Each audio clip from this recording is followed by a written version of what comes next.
Eu sou José Pereira de Oliveira, sou professor aposentado da Universidade Federal do Ceará e criador desse espaço medieval chamado Bruges Vila Medieval.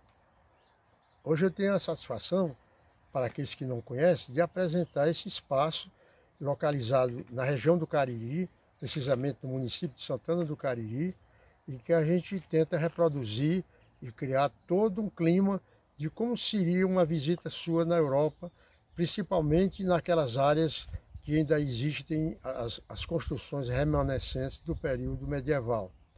Então, todas as construções e tudo que for mostrado aqui refere-se à Idade Média. E essas construções todas existem na Europa. O que nós vamos mostrar agora são réplicas que não estão juntas lá, porque nós catalogamos cada uma dessas construções indo em busca de países diferentes. Mais de 10 países são representados aqui nessa nossa Bruges Vila Medieval. A começar agora pelo nosso acesso, aqui o nosso portão. Esse portão é bem típico das cidadelas medievais e ela reproduz a entrada de uma cidade nitidamente medieval, que é Gand, na Bélgica. Muitas das construções são principalmente feitas de pedra, os castelos são feitos de pedra, tosca como essa daí, mas bem característico da região, onde se prevalece as pedras e também o ferro. Então vamos entrar, mas antes vamos ficar atentos a aspectos da construção, como por exemplo aquelas ameias lá de cima, que é onde o pessoal da guarnição ficava, com suas armas, com suas flechas, seus arcos, para fazer a defesa da cidadela. Notem a rusticidade dos materiais de construção, como essas aqui, que são construções vulcânicas, são pedras de origem vulcânica, que eram as que eram disponíveis na região. Então, esse aqui a gente já tem acesso, já tem a oportunidade de ver como é que eles faziam. Aqui do lado direito e esquerdo nós temos duas guritas, por isso que ela é circular, porque aqui é que ficava o pessoal do corpo da guarda. Havia sempre uma preocupação muito grande na segurança no período medieval, já que eles eram dominados pelos muçulmanos, eram cercados, combatiam entre si, então cada cidade era uma cidadela defensiva. E isso perdurou por mais de 500 anos na Europa. E isso determinou o atraso da Europa, não só o atraso, mas a involução. Ela não só não evoluiu, como ela também foi perdendo todas as conquistas em todas as áreas do conhecimento humano. Então está aqui o nosso acesso, do lado da entrada a gente vê, por exemplo, água, que era uma defesa natural na época. E geralmente a cidade ficava numa parte elevada. Esses arcos floridos, eles são muito típicos dos castelos europeus. Inclusive essa mesma planta que existe aqui, ela existe lá na Europa e eles utilizam com esse efeito de decoração.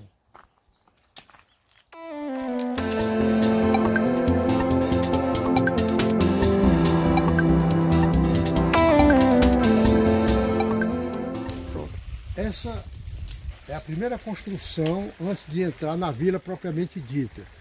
Ela é uma construção inglesa da cidade de Canterbury, só para fazer uma referência, é o local onde fica a sede da igreja anglicana na Inglaterra. E ela é bem representativa do medieval.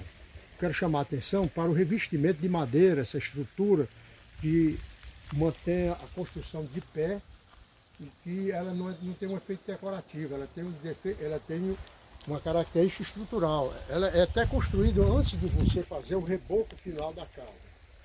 E ela nos remete, por exemplo, à engenharia da época. Se a gente observar, ele acaba fazendo desenhos geométricos bastante interessantes, mas essa madeira ela não ficava visível, ela era recoberta, igualzinho às nossas casas de taipa, aqui no Nordeste. Com o tempo, esse reboco caiu e mostrou a parte estrutural da casa.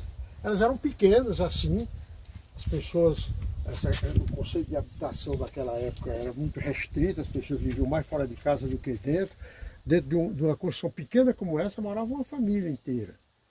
E havia uma preocupação muito grande com segurança. Por exemplo, as portas eram concebidas de modo a dar segurança às pessoas que vivessem aqui. Observem que o telhado é inclinado, fortemente inclinado. Ele é inclinado para que a neve, quando caísse, imediatamente ela descesse, para não fazer pressão e acabar destruindo. Essas telhas que aqui aparecem, na verdade, elas reproduzem só a inclinação, mas lá elas eram cobertas de pedras, lajes, que cobriam as casas, com um problema grande de retenção. Eu chamo a atenção para essas construções, aqui essa barra que vocês estão vendo aqui, que é de pedra, de cheixo de pedra.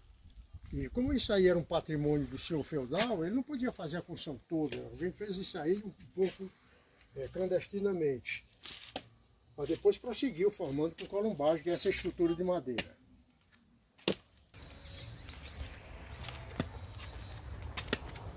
Agora nós vamos percorrer uma trilha rústica, tal como acontecia lá. As casas eram sempre construídas em lugares elevados, por uma questão de defesa. E os acessos eram muito precários. Esse daqui, embora seja muito rústico, ele ainda é muito sofisticado comparado aos recursos da época. Mas e não tinha o trato da pedra, como tem hoje em dia, como um paralelepípedo, coisas assim, que vai. Então era tratado os acessos dessa maneira. E ao entrar na vila, havia sempre uma ponte, porque um fosso protegia a vila. Porque nesse momento, a gente vai, ao atravessar a ponte, ver duas estruturas aqui muito interessantes, que foi reproduzida, de origem do arquiteto catalão Gaudí. E ele simboliza o brasão de Barcelona, que é um dragão e a cobra. E dada a natureza futurista, surrealista do Gaudí, note a rusticidade do dragão, que é improvisado em cima de, vamos dizer assim, como se fosse material reciclado, mas que tem um impacto muito forte na proposta do Gaudí. Então está aqui dois símbolos de Barcelona. Agora nós estamos vendo essa jardinagem, essa grama, que por sinal é uma grama de origem francesa, mas que está em desacordo com o período medieval. Realmente no período medieval eles não se davam o luxo de fazer gramado. Isso aqui já veio na Renascença. Depois da Renascença, aí no século XVI, mais ou menos, é que os jardins franceses e italianos passaram a ser revestidos com grama. E essas jardineiras, sempre muito improvisadas, em cima de materiais recicláveis, como todas essas que vocês estão vendo aqui, aquela outra ali repousando sobre correntes. Esse aqui é o jardim do período de Renascença. E aqui, por falar em jardim, aqui tem outra forma de jardinagem, que tem um traçado bem diferente, que é na Bélgica. Esse aqui esse jardim existe em Bruxelas. São 4 linhas de plantas diferentes e que formam no final essa rosácea aqui, lá.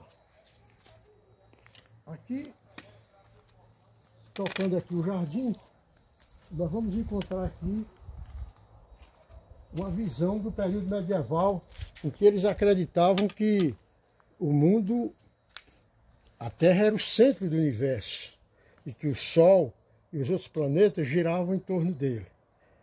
Claro que essa ideia foi refutada por cientistas famosos como Galileu e que foram muito perseguidos porque contestaram essa ideia geocentrista. Daqui a gente já pode ver uma estrutura muito antiga, de mais de 1000 anos, que existe na cidade da República Tcheca, a capital chamada Praga, e que tem essa torre quero chamar a atenção para o mostrador dela, que ela tem 3 linhas, 3 mostradores ao mesmo tempo, porque ela tem 3 funções distintas, esse tipo de relógio. Nessa rosácea aqui embaixo, se a gente fizer um close, a gente vai ver que estão cenas do cotidiano da idade medieval. E logo abaixo tem ali uma sineta, que está na tradição lá da cidade de Praga, e que diz que as pessoas que derem 3 toques nessa sineta, ela tem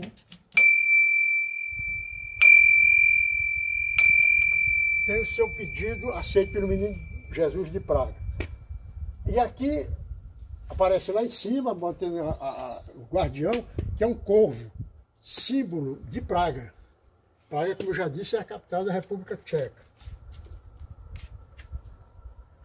E aqui eu chamo a atenção também que era comum na Europa esses batedores, é para a pessoa se anunciar para quem estivesse dentro de casa.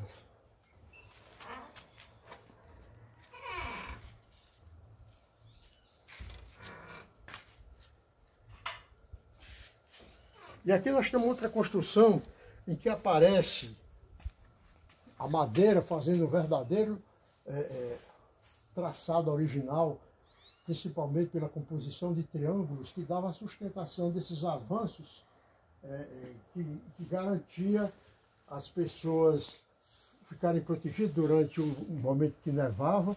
E aí fica no interior as construções, que lá é considerado, é um bistrô, utilizado como bistrô. Aparece aqui até ilustrações da Belle Époque francesa. E aqui novamente nós temos uma construção, que aparece de novo aqui o batedor. Aliás, esses batedores aqui são originais, são vindos lá do leste europeu, são batedores de mais de 200 anos. E aqui no alto nós vemos vitrais, que depois, no final do medieval, os castelos foram introduzindo para demonstrar poder, pinturas e vitrais. E essa torre, a gente afastando um pouco mais para ver a torre, era muito comum na Europa, porque era nessas torres que aquele senhor feudal mostrava o seu poder. Aí que ele guardava as armas, guardava dinheiro, guardava seus bens mais caros e se protegia dessas torres. Tinha lugar que as torres eram extremamente altas, como na Espanha, se via lá a torre de até 60 metros de altura. Aqui a gente vê aquele galo lá em cima, que ele é o símbolo da Alemanha. E aquela cor escura é porque a cobertura dessas construções na Europa são de pedra, que é chamada ardósia, que é uma pedra escura. E passamos há pouco diante dessa cabana, que é uma cabana de caça suíça, que existe nos Alpes. Ela existe nos Alpes suíços. E elas são para momentos assim efêmeros das pessoas quando vão lá para passar um período de caça, etc. Chama a atenção que, por ela estar nos Alpes, ela tem lareira, que aqui é uma lareira real, ela funciona mesmo. Nos períodos frios ela pode ser acionada. E aqui, nesse espaço que parece um alpendre, na verdade não é alpendre. Ele é baixinho e ele é restrito, porque aqui era somente para as pessoas passarem o momento da nevasca. Quando ele trazia as caças, iam beneficiar, tirar o couro, ele ficava nesse espaço aqui restrito todo de madeira. Não era uma habitação permanente. Aqui nessas partes altas, o gado, que era principalmente o gado Jesse, eles iam pastar nessas áreas, e ali mostra até um exemplo de um chocalho que eles portavam quando estavam nessa região.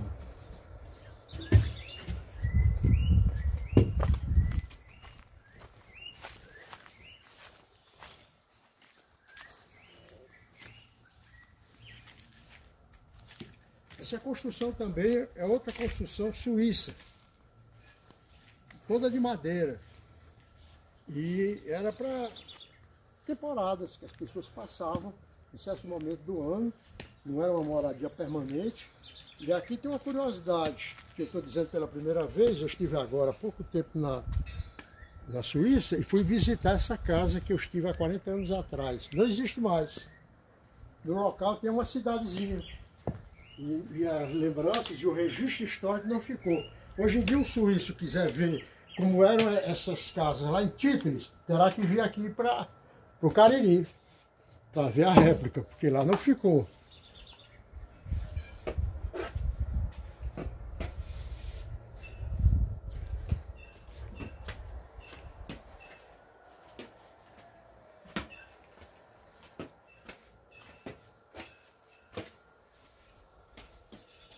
Agora,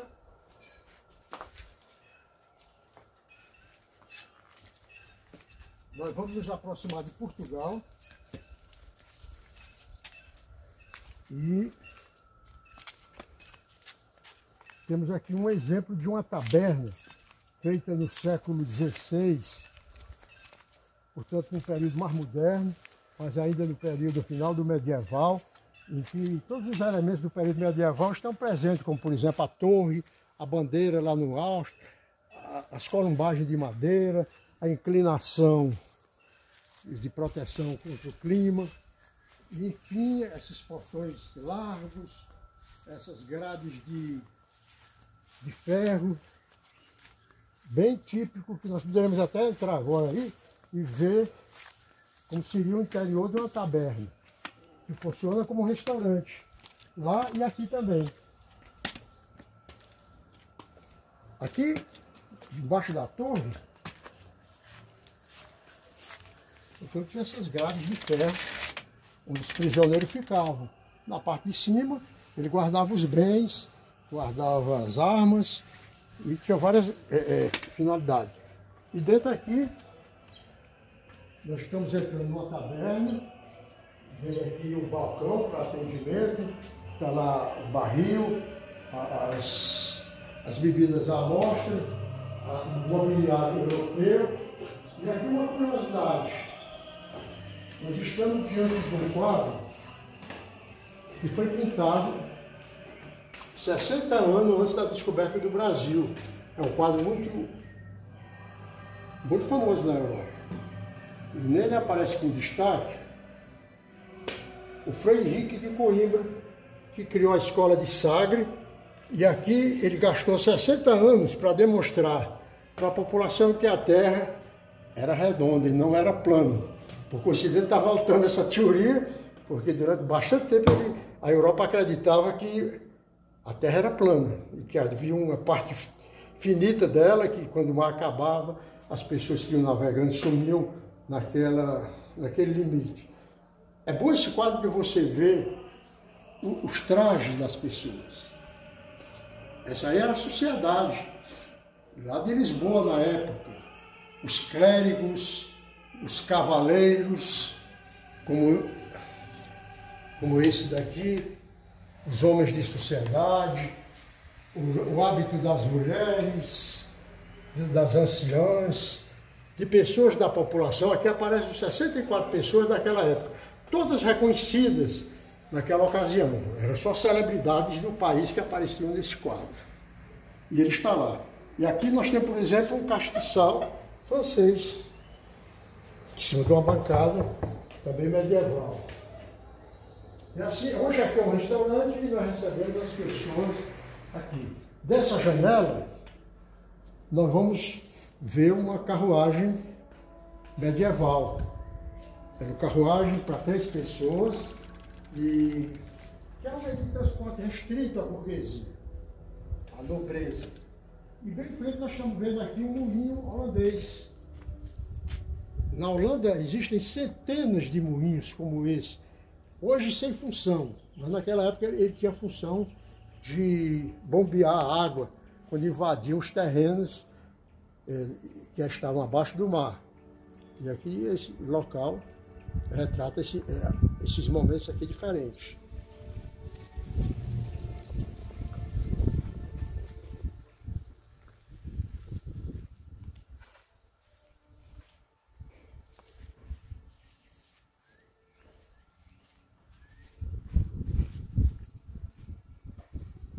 A Europa é cheia de superstição e de tradição.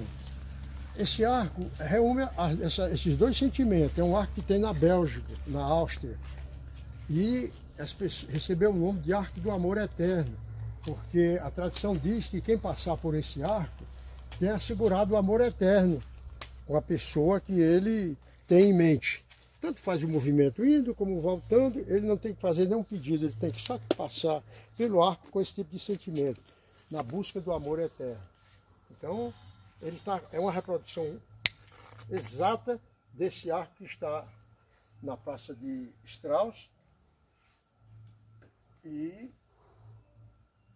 ele é muito procurado pelas pessoas apaixonadas ou não, quem queira se apaixonar, nesse arco aqui de Viena.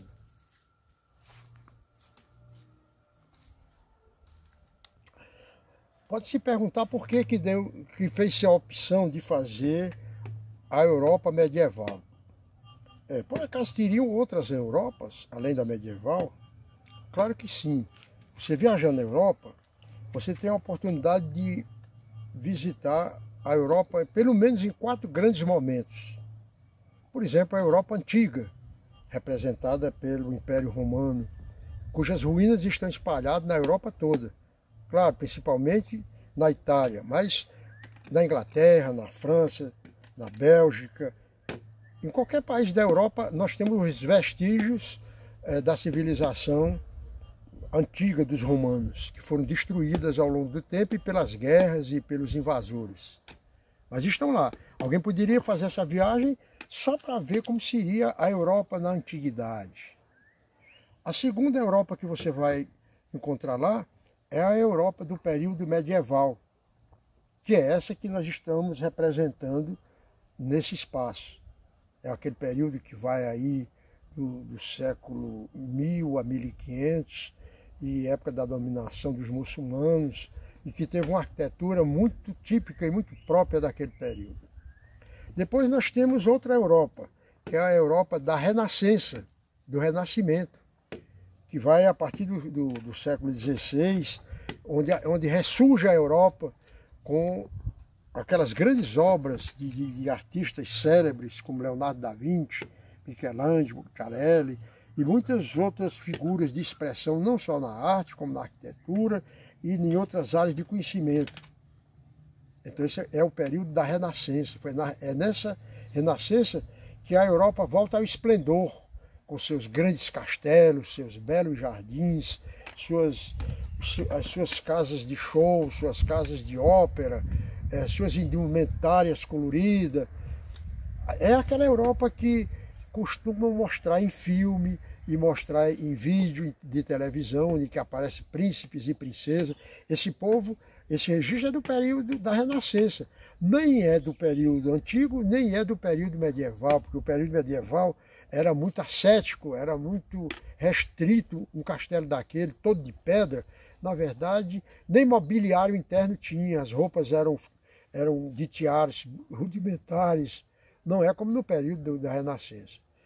E o quarto tipo de Europa que você podia conhecer, a Europa contemporânea, moderna. E elas estão em lugares diferentes. Se você, essa Europa mais visitada é a Europa medieval, é a Europa renascentista. Você chega a Paris, que é um dos pontos mais visitados da Europa, que tipo de arquitetura você vai encontrar lá?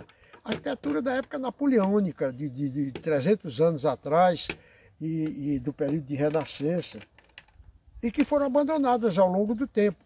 Todas essas construções foram abandonadas, ninguém mora mais nessas construções antigas, dessas construções medievais, nem essas renascentistas. Não se mora mais, embora os prédios as construções foram preservadas, estão lá, mas elas estão assim como monumentos. Você chega em cidades da Itália, como por exemplo em Verona, cidade todinha assim de 3 a 4 andares, mas não mora ninguém, nem no segundo, nem no terceiro, nem no quarto andar. Ela é ocupada apenas no piso, ao nível térreo. Ali é que estão as grandes lojas, as grandes joalherias, estão sorveterias, lugares de utilização de turista. Então elas estão assim.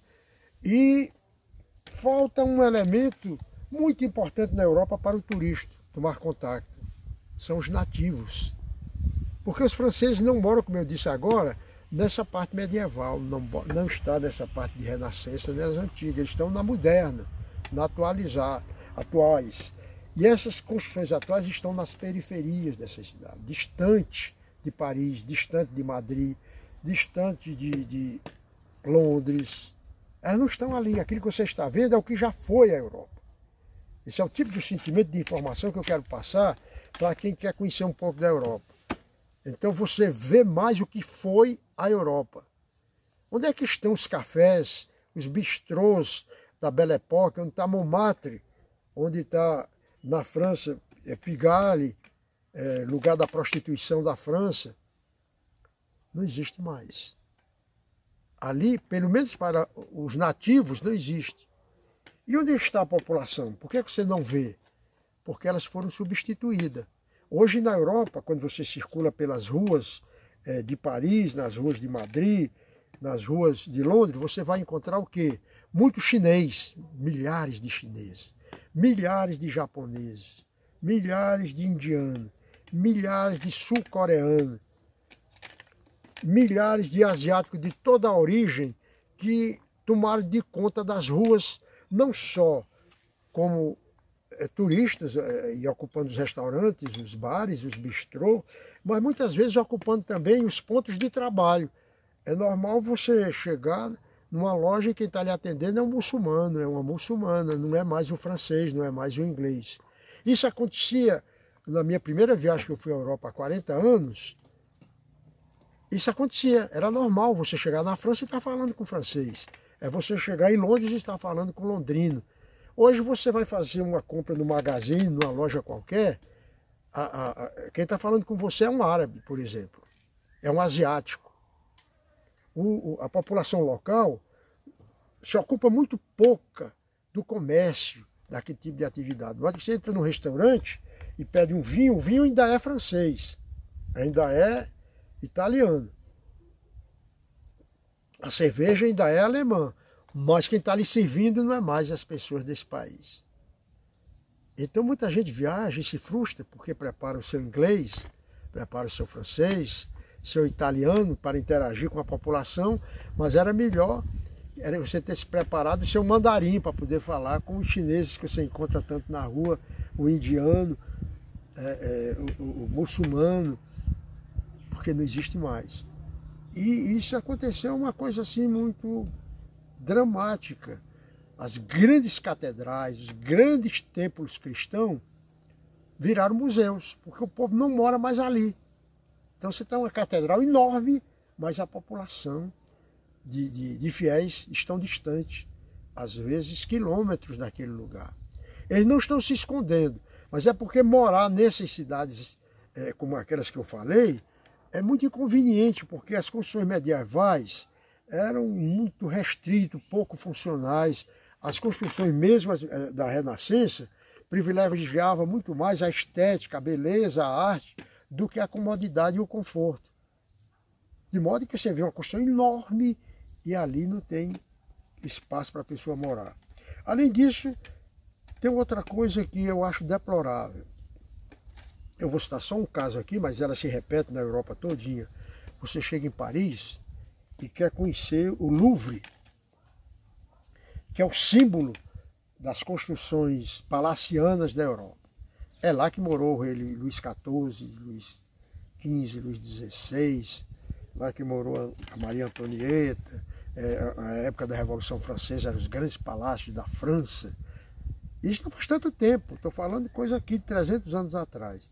Mas você chega agora, diante do Louvre está lá, o mesmo Louvre que era visto há 300 anos, mas só a construção externa.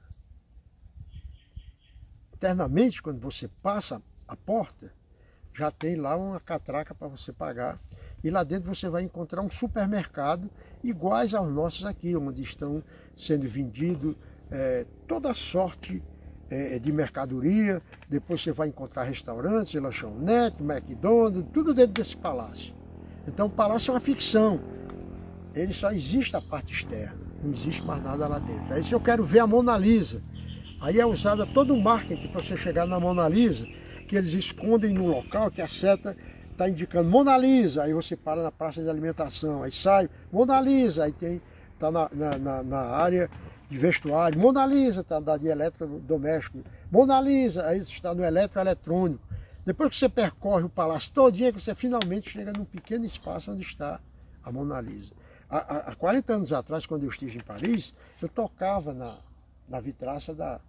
Ali não era nem na vidraça, era na tela mesmo da Mona Lisa. Qualquer turista que chegasse, que era um número muito escasso de turistas nessa época. Mas nessa ocasião, você chega na sala onde está a Mona Lisa, você fica de ponta de pés para ver pelo menos algum perfil dessa pintura célebre. Porque na verdade você está dentro de um grande shopping. As construções antigas se transformaram nisso. O Grand Palais, Petit Palais, Versalhes, todos eles hoje em dia são áreas comerciais. Então não tem mais a Europa que você foi procurar.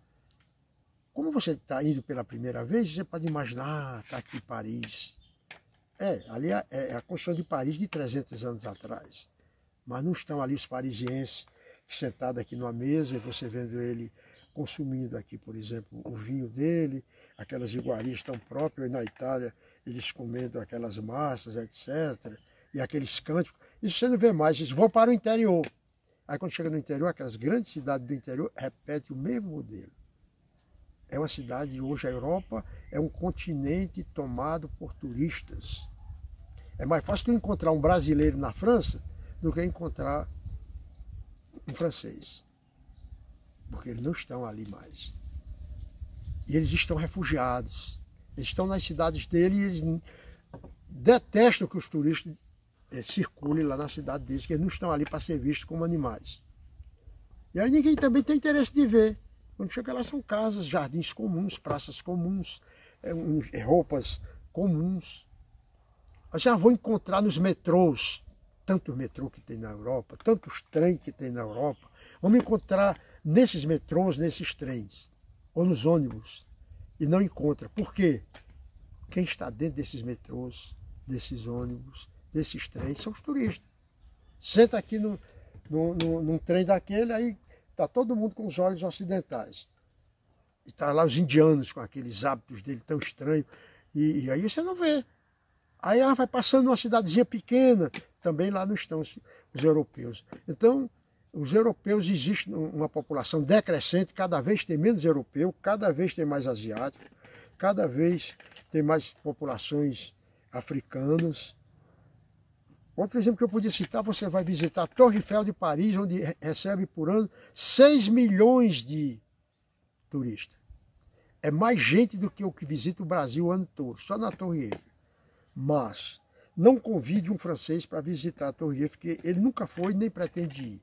Aquilo não é um lugar de francês. Ah, mas a Torre Eiffel representa Paris, representa nada.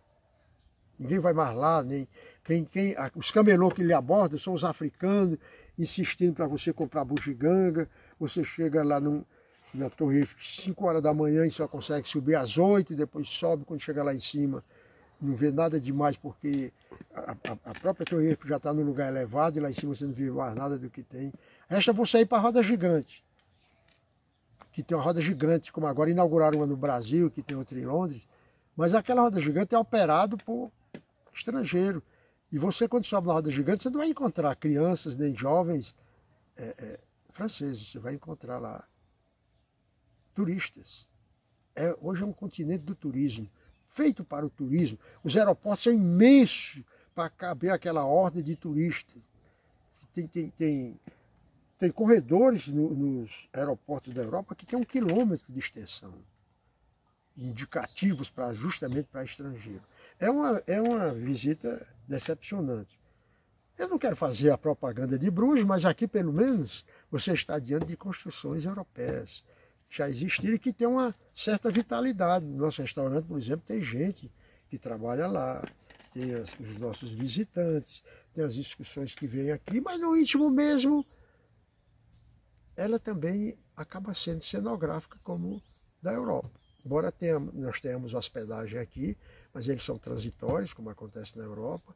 Não mora ninguém definitivamente aqui, como não mora ninguém definitivamente nas partes turísticas da Europa. Até nisso, Bruges se parece com a Europa, que acaba sendo um lugar cenográfico. Então você não precisa ir para a Europa. Claro que eu estou brincando com isso, mas se você visita Bruges, você já tem uma ideia muito aproximada do que é que você encontraria na Europa. Não temos a neve, mas eu quero até dizer uma coisa decepcionante. Com esse aquecimento global, eu estive agora há pouco tempo na Suíça, e nos Alpes, que eu fui visitar, e que outrora eu encontrava neve, que eu esquiei na neve, cheguei lá e não tinha mais neve. As pessoas usavam gelo picado, fingindo que estava caindo neve. Está desaparecendo há menos de meio século toda uma imagem de um continente ao longo do tempo, dominado não só pelas transformações ambientais, mas pela invasão das pessoas do mundo que vão para a Europa para ver o que eles construíram no passado, para ver os museus, ver suas peças, as suas esculturas, até mesmo para você ir para o Vaticano, que se transformou hoje só numa peça de arte. Hoje em dia você vai para o Vaticano, só quem frequenta o Vaticano é turista. O povo dali de Roma não vai para o Vaticano porque ele nem mora ali. Não tem ninguém morando em Roma. Eu digo ninguém, é que o romano não tem residência ali em Roma. É tomada só por estrangeiro. E assim, terminamos assim essa nossa explanação sobre esse espaço localizado aqui no Cariri, mas eu espero que ele lhe sirva de base para quando um dia você for para a Europa, você diz, olha, igualzinho o que a gente tinha no Cariri. Muito obrigado vocês que nos acompanharam nessa viagem à nossa Bruges, Vila Medieval.